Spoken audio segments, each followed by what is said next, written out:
Today we're going to be talking about this Extreme Pro SDXC UHS-II card by SanDisk 128 gigabytes. Before I actually open this up, I want to go backwards and talk about the various cards that I bought throughout the years and the reason why I decided to go with the 300 megabytes read and 260 megabytes write. There is a benefit to this, and not just because it's expensive, but it makes the shooting the content faster. Now, as you can see, I'm going to go back to my old cards here. I have a 95 read write. I have a 170 here. I have a 190 here, and I have a 150. And so two things came into my needs is, one, I have an older body that is a Sony a7R III, and if I'm shooting in burst mode for like action shots, most of these cards are not fast enough to read, and there's a little bit of lag if I'm pushing the shutter button, and it's a slow read. And for 4K work with no log, the 200 megabytes, 150, 170 works fine. Now I got a new body, which is an FX3, and FX3 is even more complex, and I'm shooting a lot of high speed with this camera, and so none of these cards will read into this. And so the bare minimum to do high speed is the V90, which should be okay for here. But even that, I went even further in purchasing the more expensive cards, which are these tough cards by Sony, and this is very expensive. And I think there's like almost $400 for these cards, and I couldn't afford to buy another one, so I decided to go with a Lexmark 160 gigabytes. But you notice the read and write on these things, 900 megabytes compared to even the most bare minimum 300 megabytes. So you see the difference there.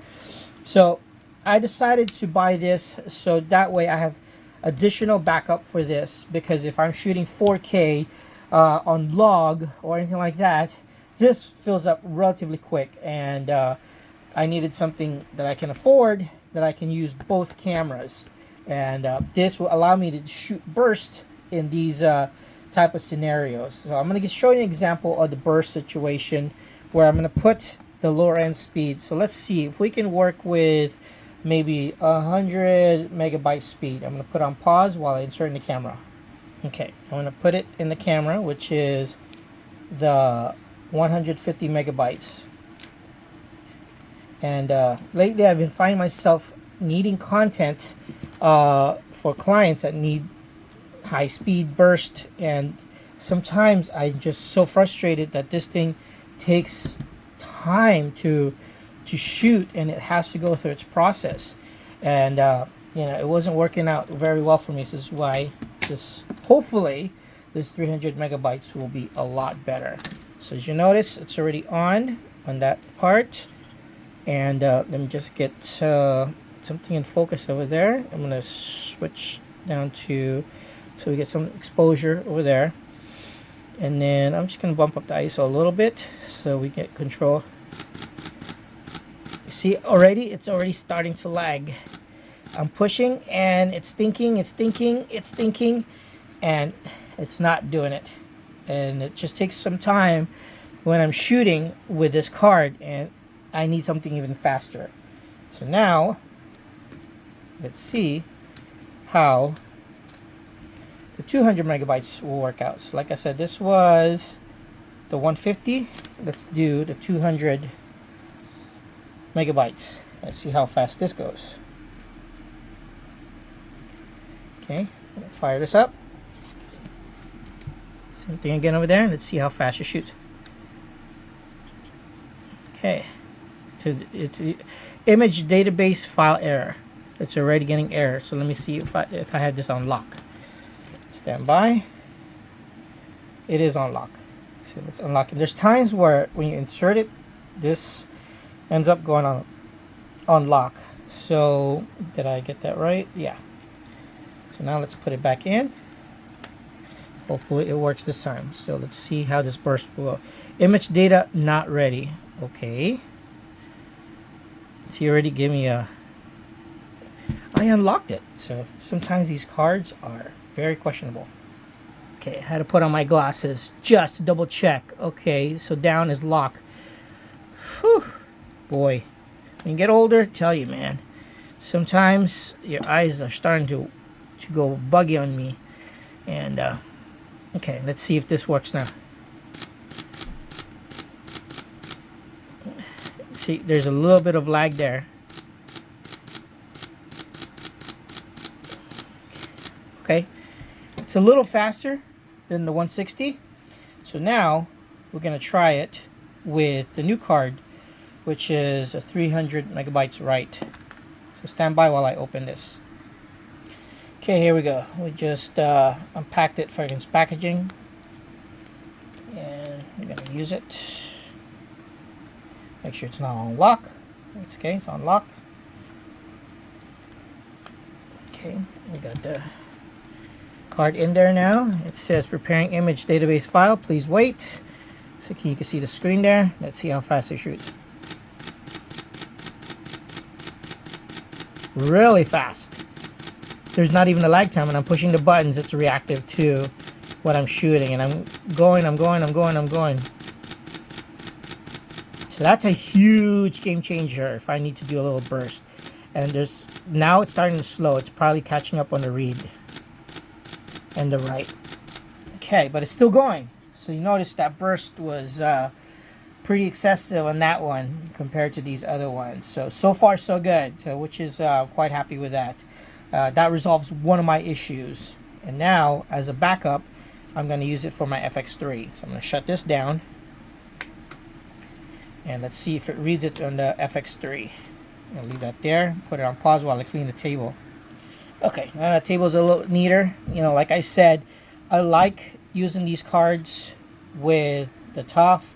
The read and write on it's really fast, but they're just god-awful expensive. And I am not a rich filmmaker, photographer. I need enough to what I can afford. And for the bare minimum, this should read relatively easy on these cards. So make sure you always read the signs and not just force it in there. SD cards, I have to flip it, so slot 1. There you go. Okay, I'm gonna fire this up. Hopefully I didn't forget the battery. Okay, it's initializing. Alright, now the key component here is when I start changing the settings. And so if I'm doing some kind of work with 4K, this should read relatively easy, especially SNQ. First we got to do SNQ. Okay, we'll switch it to that. And then we go here on SNQ settings. Okay, we got the 240 frames per second. That should read nicely there. Okay, it accepted it relatively easy. We can even go 4K and it's reading just fine. No problems whatsoever. Normally if you have a lower end SD cards, it'll block you. It says you need a bare minimum of these settings, and so far so good, and it's working with no errors. Now I'm going to show you a card that has a lower read and write and how this makes a big difference in how I shoot. So stand by while I swap that card. So I have a 200 megabytes SD card and I have a 178 megabytes SD card. So we're gonna just take this card out, which is the 300 megabytes, and we're gonna attempt to insert the new card. You see that? There was an error already. Okay, so it was an error that popped up, and I'm not sure if this is gonna allow me to shoot. Maybe it will allow me to shoot on the 4K, but if I have Let's see. Stand by while I figure out the settings on this. Okay, on the frame rate with this card, it only allows me to go to 120 frames per second, whereas the other one, the 300, it unlock the 240 frames per second. So that already has my limitations on the high speed for this card. And I can shoot 4K with this card, no problem, but it just limits my high speed capabilities. So now I'm going to test the lower end one. Put that aside. And we're going to test the 170 read and write. It might give me more errors. Okay, what's it saying? See that? There was an error prior to that. So I'm assuming that it adjusted something in here. So it does not even give me the high speed anymore. So now it's just giving me the record rate. Let's see. Oh, sorry about that. It's locked into 120 frames per second. And it still allows me to shoot on 4K. Now if I shoot it on Cine with a log, let's see if it gives me any issues. Okay, no issues whatsoever. So with this, I'm limited to the high speed, and you know, as far as these lower end cards. But the lower I get, the more it's gonna get more complicated on the read and write. But you notice the 300 megabytes definitely did unlock the 240 frames per second settings that I have for. Let's see, maybe it's because, to perform shooting with the setting, use a memory card higher than SDXC V60. So that's where the error is coming into play now. Okay, so this is a V90, so which is great, it works. And this one doesn't go in there relatively easily. Okay. Okay, that's pretty much it for this card. I'm pretty happy with it. It is quite more expensive, but this should allow me to have more capabilities and 2 cameras for still work and video work, and using it for my newer bodies.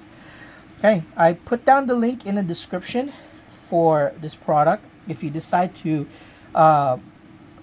purchase it through that link, I will get a small commission. I am an affiliate with Amazon. If you have any questions on these cards, leave a comment below. I will see you guys in the next video. Thanks for watching.